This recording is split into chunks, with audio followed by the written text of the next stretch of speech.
안녕하세요. 가정용 반려로봇 파이버를 만드는 서큘러스 박종건이라고 합니다. 오늘은 반려로봇 파이버와 함께 살아가는 세상에 대해서 발표를 하도록 하겠고요. 제가 앞부분에 오픈소스나 기본적인 부분은 제가 이제 발표를 하고, 그 다음에 교육적인 부분과 미래에 대해서는 저희 이제 컨텐츠 이사님인 기현아 이사님이 진행할 예정입니다.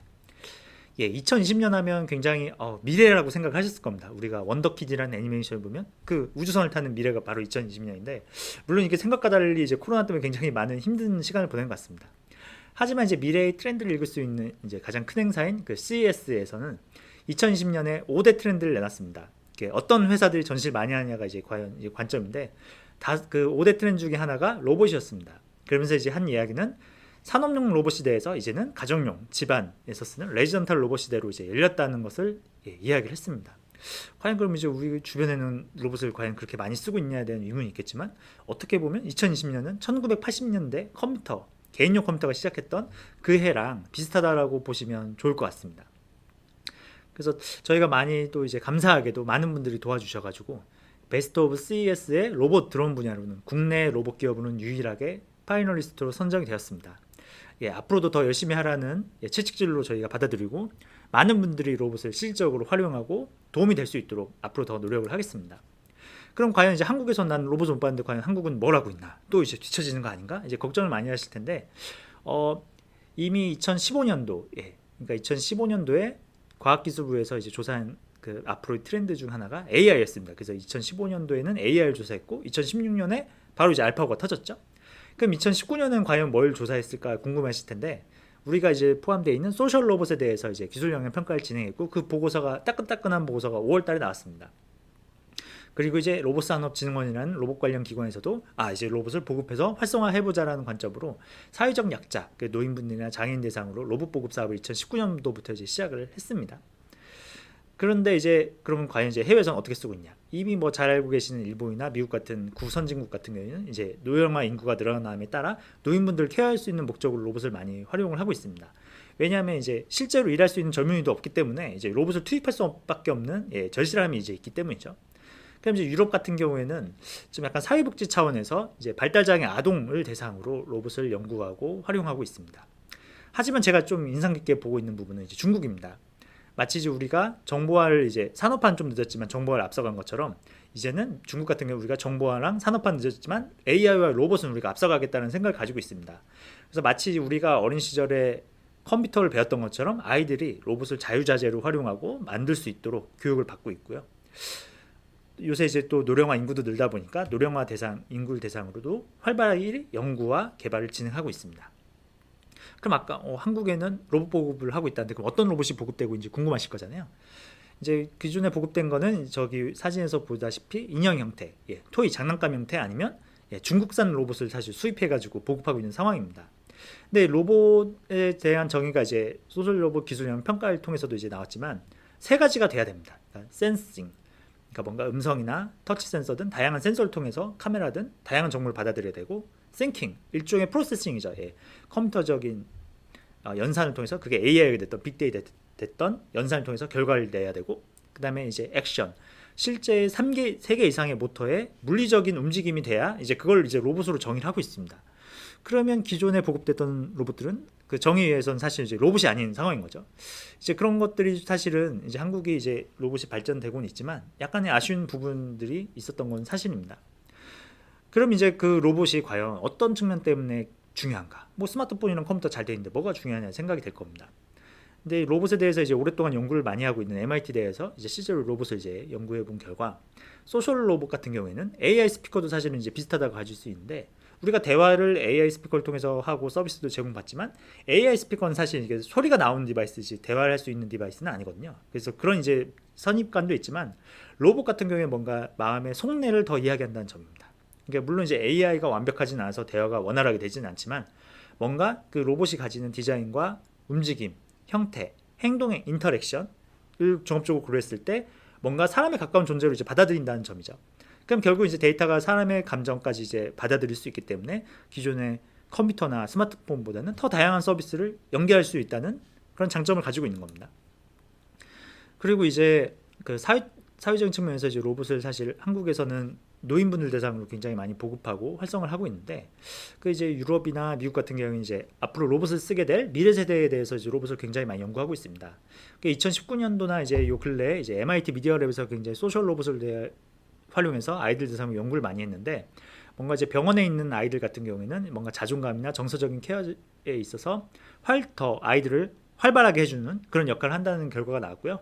그 언어적인 측면에서도 어쨌든 간 로봇과 있다 보면 혼자 있는 것보다는 대화를 더 많이 할 수밖에 없는 구조이기 때문에 그런 과정을 통해서 언어적인 부분도 늘어나고 뭔가 사람의 사회적인 관계에 있어서 도움이 된다는 연구 결과가 나오고 있습니다. 좀 재밌는 점은 이제 코로나 이후에 사실은 로봇이 더 부각을 받고 있는데, 이제 그런 부분에 대해서 이제 예일대학교에서 이미 연구 결과가 이제 올해 나왔더라고요.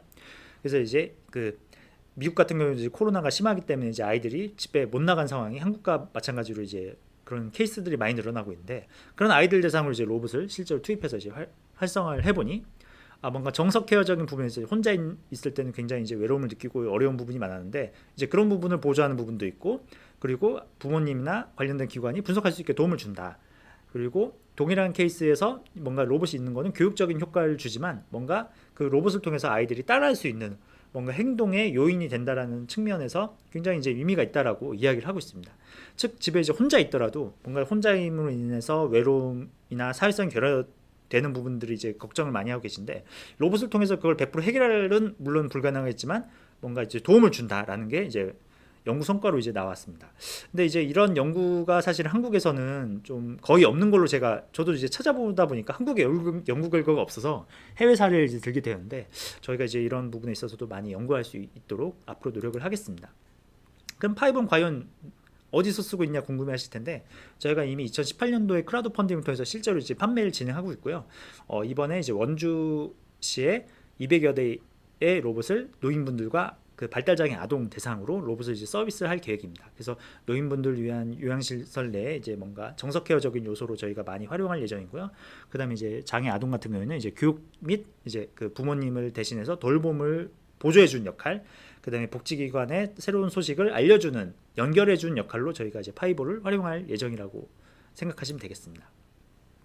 그래서 로봇을 이제 과연 어떻게 쓰는 거가 좀 이제 궁금해 하실 텐데, 이게 스피커처럼 음성 기반으로 동작되는 부분도 있지만 그 카메라, 로봇에 달려 있는 카메라를 통해 시각적인 영상도 저희가 이제 로봇이 활용해서 인터랙션 하게끔 되어 있고요. 이런 정보들을 보호자나 그다음에 이제 복지기관, 그다음에 이제 외부 교육이나 연결기관과 연결시켜 가지고 로봇이 뭔가 사람을 대체하는 게 아닌 저희 파이브 약자가 퍼스널 인터커넥트 로봇, 즉 사람과 사람을 이어준 로봇입니다. 그래서 다양한 그 관련된 사람들과 연결을 통해서 아이들이나 부모님이나 다양한 로봇을 활용하는 분들이 도움을 받을 수 있도록 구성되어 있는 것이 이제 다른 로봇과의 좀 차별점이라고 보시면 될 것 같습니다. 그럼 이제 좀 더 자세히 말씀을 드리면, 그 음성 인식할 땐 단순하게 어떤 말을 했는지뿐만 아니라 이 말하는 음성 파일을 통한 감정 톤을 파악을 하고요. 그 다음에 이제 텍스트로 변환된 내용을 바탕으로 또 감성을 2번 파악하게 되어 있습니다. 근데 음성이나 말로만의 데이터로는 이제 부족하기 때문에 동시에 카메라가 이제 인식이 돼서 사용자 얼굴이 있다면 사용자 얼굴을 통해서 감정을 이제 인식하게 되어 있고요. 사용자 얼굴이 없다면 주변에 어떤 것, 이 로봇을 사용하는 사용자가 주로 어디서 날 쓰고 있나를 이제 파악하게 됩니다. 예를 들어서 이제 TV가 로봇 앞에 많이 있는지, 아니면 의자가 있는지, 책상이 있는지를 파악해서 그런 상황을 인지해서 사용자의 대화가 인지가 되지 않으면 그런 상황을 인지한 기반으로 로봇이 먼저 말을 거는, 그러니까 스피커랑 비교하시면 스피커는 먼저 말을 하는 케이스가 거의 없죠. 말을 해야지만 동작하지만 로봇은 말을 하지 않아도 사용자가 지나가면 상황에 맞춰서 먼저 이제 말을 한다는 점이 좀 큰 차이라고 보실 수 있을 것 같습니다. 그리고 저희가 이제 기존 로봇과 다른 점은 그 피처폰과 스마트폰을 좀 비교하시면 좋을 텐데, 그 피처폰은 우리가 전화랑 문자하는 용도로 많이 쓰셨겠죠. 하지만 이제 스마트폰을 그 목적으로만 쓰시는 분은 없을 겁니다. 유튜브도 보시고 게임도 이제 보시는데, 파이브 같은 경우에는 스마트폰의 앱과 같은 봇이라는 서비스를 통하여 로봇에 이제 새로운 서비스를 설치하면 새로운 역할과 기능을 할 수 있는 겁니다. 그래서 저희가 이미 30여 가지 이상의 그 서비스를 제공하고 있고요. 그 다음에 이제 기업 안내나 판매 보조 역할로도 6가지 이상의 시나리오를 가지고 있어서 소프트웨어를 활용하여 로봇의 직업을 바꿀 수 있는 형태라고 생각을 하시면 좋을 것 같습니다. 그럼 이제 과연 일반 개발자나 오픈소스에 활용하는 분들에게 어떤 도움이 되냐?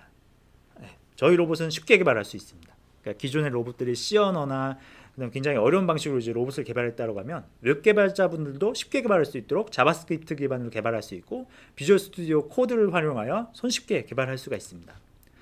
그래서 저희 이제 운영 시스템 같은 경우는 이제 리눅스 기반으로, 좀 더 뒤에 설명드리겠지만 리눅스 기반으로 안드로이드와 같이 자체적으로 만들었다고 보시면 됩니다. 그래서 파일 시스템 구조와 같이 각각의 디바이스들이 이제 관리할 수 있도록 이벤트 기반으로 설정이 되어 있고요. 그런 각각의 디바이스와 센서들을 조합하여 외부 개발자들이 새로운 애플리케이션 개발할 수 있도록 하이 레벨로 감싸고 있는 구조로 되어 있습니다. 이러한 이제 새로운 서비스는 이제 저희가 보시라고 이제 이야기를 하는데, 크게는 두 가지 파일로 구성되어 있습니다. 물론 더 늘릴 수는 있겠지만 필수적인 파일 두 가지인데요. 인덱스라는 파일에서는 이 로봇이 시작됐을 때, 그 다음에 메인 기능 실행할 때, 종료할 때, 그 이벤트가 왔을 때 어떤 걸 할지를 이제 정의한 부분이 있고요. 컨피그 파일에는 어떤 명령이 들어왔을 때 이 로봇이 수행되고 어떤 상황이 됐을 때 분기 처리를 할지를 이제 구조를 짜는 구조라고 생각하시면 되겠습니다. 파이버는 이렇게 소프트웨어를 통해서 역량을 늘릴 수도 있지만 단순하게 소프트웨어만 결합이 되는 게 아닙니다. 하드웨어를 통해서, 마치 컴퓨터가 하드웨어 업그레이드를 할 수 있는 것처럼 하드웨어 연동해서 기능을 늘릴 수가 있는데요. 뭐 키보드나 마우스나 조이스틱 같은 외부 USB 연결 장치를 통하여 로봇의 기능을 확장할 수도 있고, 뭐 그 IoT 디바이스, 예를 들어서 이제 스마트 전구와 같은 거를 연동하여 이제 IoT로도 파이버의 역량을 확대할 수 있도록 기능을 지원하고 있습니다. 그리고 이제 원모어 싱으로 파이버가 디스플레이가 없는데 대형 디스플레이, 태블릿과 연동하여 기능을 확대할 수가 있습니다.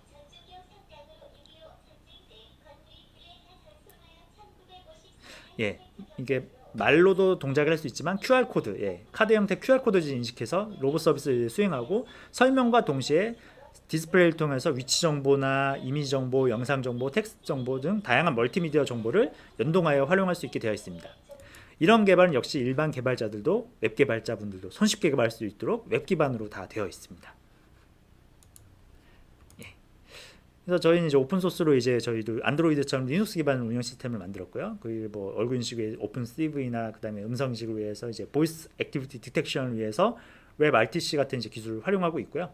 그다음에 이제 데이터 이제 서버 관점으로는 이제 데이터 저장을 위해 몽고DB, 데이터 분석 및 시각화를 위해 엘라스틱 서치 플러스 이제 키바나로 활용하고 있고, 그 로봇의 성능 개선을 위하여 인메모리 기반의 서비스는 레디스, 그다음에 일반 REST API는 이제 Node.js 기반의 Express.js 쓰고 있는데, 뭐 AI 서비스 같은 경우에는 뭐 잘 아시다시피 파이토치나 텐서플로우 모두 이제 파이썬을 쓰고 있기 때문에 뭐 패스트 API랑 이제 플라스크를 활용해서 서비스를 제공하고 있습니다.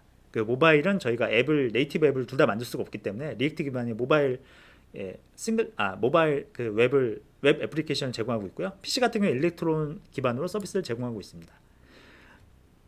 그럼 이제 AI 같은 경우는 저희가 이제 대화 처리 같은 경우는 GPT-2 기반으로 저희가 훈련시켜서 대화를 할 수 있도록 되어 있고요.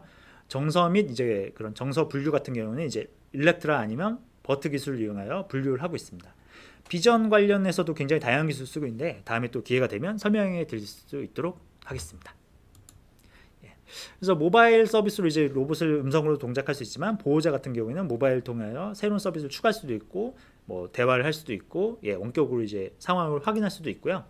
좀 재밌는 점은 저희는 이제 궁극적으로는 프로그램이 없는 시대로 간다고 생각을 하고 있습니다. 그래서 일반 사용자들은 프로그래밍을 직접 할 필요 없이 로봇 훈련 기능을 통하여 어떤 질문이나 어떤 이벤트가 났을 때 어떻게 대답하고 어떻게 행동할 수 있는지를 직접 정의할 수 있는 훈련 기능을 제공하고 있습니다. 그리고 이제 로봇이 한 기관에서 많이 쓰는 경우가 있기 때문에 관리자를 위해서 다수의 로봇을 일종의 관리할 수 있는 관리자 기능을 저희가 일렉트론 기반으로 제공하고 있고요. 그러니까 저희가 운영체제 레벨로 직접 로봇을 만들기 때문에 다양한 데이터를 수집해서 로봇을 어떤 부분을 많이 쓰는지, 그리고 사용자의 감정 상태는 어떤지를 이제 분석하여 제공하고 있습니다. 그럼 이제 뒷부분은 앞으로 이제 로봇과 함께 살아가는 미래에 대해서 이야기하려고 하는데요. 이 부분은 이제 컨텐츠 이사님인 기현아 이사님이 진행하도록 하겠습니다. 안녕하세요. 이어서 발표를 맡게 된 서큘러스의 기현아입니다. 저는 오늘 여러분들과 함께 로봇과 함께 살아갈 미래의 모습, 교육에 대해 잠깐 이야기해 볼 건데요. 지금 보신 장표를 보시면 화웨이에서 2019년도에 발표한 자료입니다. 2025년이 되면 세계 전체 인구의 14% 정도가 로봇과 함께 살아간다고 이야기를 하고 있습니다. 2025년이면 지금으로부터 약 4년 정도의 시간이 남았는데요. 어떤 로봇들과 저희가 함께 살게 될까요? 아마 대부분 생각하시는 로봇은 이런 모습일 겁니다. 저 또한 영화에서 이러한 로봇들을 많이 보아왔고, 이 로봇들을 보면서 곧 이런 로봇과 함께 살겠구나 생각했는데요. 지금 보니까 2025년까지 뭐 아이언맨이나 채피 같이 하늘을 날거나 사람과 자유롭게 대화하거나 자율주행으로 스스로 움직이는 로봇을 만나기까지는 시간이 더 필요할 것 같습니다. 1990년도에 학교를 다니신 분이면 아마 저 같은 경험을 하셨을 건데요. 전 초등학교 때 학교 후문에 있는 컴퓨터 학원에서 도스와 비주얼 베이직을 배웠습니다. 그때가 지금 생각해보면 컴퓨터가 처음 나왔을 시대이고 컴퓨터 사용하는 방법을 아예 몰랐기 때문에 어떻게 컴퓨터를 켜고 끄는지, 그리고 키보드로 어떻게 한글을 입력하는지, 어떤 프로그램들을 사용할 수 있는지를 학원에서 배웠는데요. 지금 로봇을 사용하는 시대가 딱 그런 것들이 접목되어야 하는 시대인 것 같습니다. 저희가 많은 기관들을 만나고 사용자들을 만나면서 로봇을 쓰는 법을 설명드리기도 하였는데, 사실 바로 친숙하게 쉽게 사용하시는 분들이 많지는 않았어요. 그러면서 좀 더 지금이 내가 학교 다닐 때 컴퓨터를 배웠던 것처럼 로봇을 배워야 하는 시간이구나 라는 것을 떠올렸습니다. 어떤 것들을 배워야 할지 고민을 해보았고, 저희 서큘러스는 이것을 바탕으로 파이브뿐만 아니라 모든 사람들이 로봇을 어떻게 사용하는지, 그리고 단 사용하는 것뿐만 아니라 이 위에 어떤 서비스를 개발할 수 있는지까지 알면 좋다고 생각하였기 때문에 교육 커리큘럼을 준비하게 되었습니다. 파이보 사용 교육, 파이보 제작 교육, 파이보 보스 서비스 개발 교육이라고 했지만 엄밀히 따지면 파이보뿐만 아니라 일반 로봇을 사용하는 분들도 이러한 커리큘럼에 따라서 교육을 받고 배우시면 단순히 로봇 사용자가 아니라 로봇을 활용해서 내가 새로운 서비스, 나만의 서비스, 그리고 이걸 통해서 자기의 일뿐만 아니라 삶을 변화할 수 있다고 생각하였습니다. 그래서 크게 3가지 교육을 진행하고 있는데요. 파이보 사용 교육 같은 경우에는 정말 파이보를 두고 파이보에 있는 기능을 어떻게 사용하는 것인지 배우는 것입니다. 저희가 스마트폰이나 인공지능 스피커에서 시리야, 헤이 카카오 부르는 것이 되게 익숙하지만 사실 로봇은 그렇게 저희가 만든 로봇 같은 경우, 또 많은 로봇들은 그렇게 단순히 호출하는 것만을 동작하지가 않는 경우가 많이 있습니다. 그래서 로봇을 어떻게 호출하고 그 안에 로봇 기능들은 어떤 것이 있고 어떻게 활용할 수 있는지, 그 뒤에 어떤 원리가 있는지에 대한 간단한 설명을 하면서 단기로 교육을 할 수 있는 것들이 있고, 그리고 파이보를 만들어 볼 수 있는 교육이 있습니다. 이거는 사실 학생들 대상으로 많이 하고 있는 교육인데요. 파이보를 로봇을 진짜 하드웨어부터 소프트웨어까지 만들어 보면서 내가 알고 있는 로봇, 앞으로 내가 함께 살아갈 로봇은 이렇게 만들어지는구나에 대한 것을 전반적으로 이해할 수 있는 과정이고요. 저희 궁극적으로 보고 있는 교육 과정은 보스 서비스 개발 교육입니다. 저희 로봇 안에 들어있는 기능 각각을 봇이라고 부르는데요. 단순히 내가 유저라면 누군가 만들어 놓은 봇을 잘 사용하면 되지만, 앞으로 내가 로봇과 함께 살아간다고 할 때 그런 기능에 지배당하는 것이 아니라 스스로 만들어보고 내가 그것들을 배포할 수 있다면 조금 더 이런 시대를 잘 살아남을 수 있지 않을까라는 관점에서 만들었고, 그래서 누구나 파이보 안에 필요한 로봇 서비스를 만들고 배포할 수 있는 교육과정을 만들었습니다. 저희 대표님이 앞에 설명하신 것처럼 저희 서비스가 원천 기술을 가지고 있는 것이 100%는 아닙니다. 누구나 사용할 수 있게 쉽게 저희도 오픈소스를 이용하여 많이 만들었고, 반대로 교육도 그렇게 하기 위해서 오픈소스와 상용소스를 활용하여 같이 만들고 있습니다.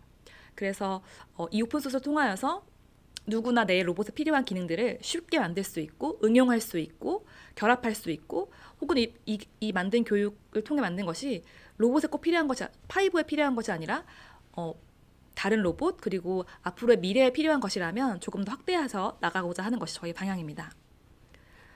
얼마 전에 이런 기사를 하나 보았습니다. 김영삼 대통령일 때, 제가 학교 다닐 때죠. 1가정 1컴퓨터 운동을 시작했더라고요. 이때 이 운동을 시작하게 된 이유가 우리나라가 산업화는 늦게 해서 일본의 지배를 당했지만 정보화 시대는 앞서가서 정보화 산업국이 돼보자, 이런 의미였는데요. 사실 지금 로봇이 한국의 선진국을 꿈꾸고 있지만 서비스 로봇은 일본이나 중국, 미국이 훨씬 잘하고 있는 상황입니다. 약간 뒤에 따라가고 있는 상황인데요. 지금이라도 늦지 않았다고 생각하고 1가구 1로봇 혹은 1가구 3로봇 이렇게 미래를 바라보면서 저희 서큘러스는 교육 또한 앞으로 열심히 해보려고 노력하고 있습니다. 네, 앞으로 로봇과 살아갈 시대가 어떤지, 어떻게 될지 누구도 명확하게 예측할 수는 없지만 저희가 지금 만들어가는 사람들의 노력이 되게 중요하다고 생각합니다. 그래서 저희는 다양한 로봇과 함께 살아갈 미래를 준비하면서 오픈소스를 활용해서 그리고 파이보를 활용해서 더 나아가는 멋진 삶을 꿈꾸고 있습니다. 네, 감사합니다.